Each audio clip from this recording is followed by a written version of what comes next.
বীরভূম জুড়ে শোষক পোকার তাণ্ডবে অসহায় ধান চাষিরা। বাদামি শোষক পোকার আক্রমণে বিঘার পর বিঘা জমির ধান পুরোপুরি নষ্ট হয়ে যাচ্ছে।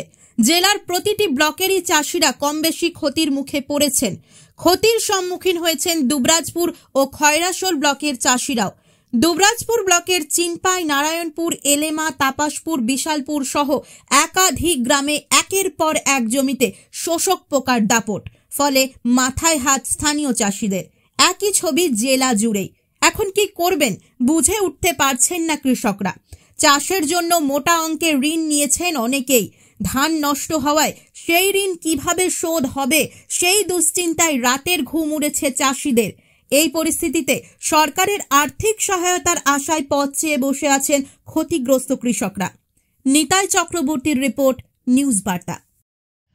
আলালচক মৌজা আমাদের এত এত জমি চাষ করার পরে 2-3 বার স্প্রে করার পরেও আমাদের জমি ধান সব মানে পোকাতে খেলেছে। মানে এমন এমন অবস্থা যে কেচতে যাবে না কোনো কোনো জমিতে।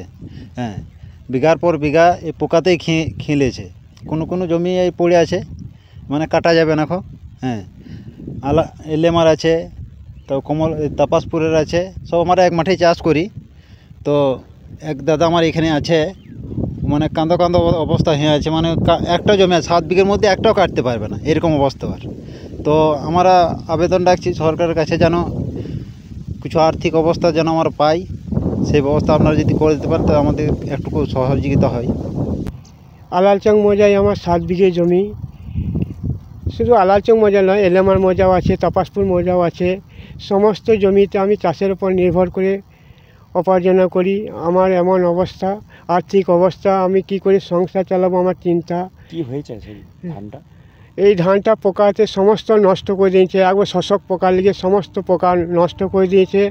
আমি চিনপাই, সমবায়, কৃষিবাই, কোঅপারেটিভ ব্যাংক থেকে 50,000 টাকা চাষের জন্য ঋণ করেছি। সেই ঋণ সুঝবো কী করে, এই আমি চিন্তায় দিনরাত, আর চিন্তায় আমার ঘুম আসে না। কি চাইছেন?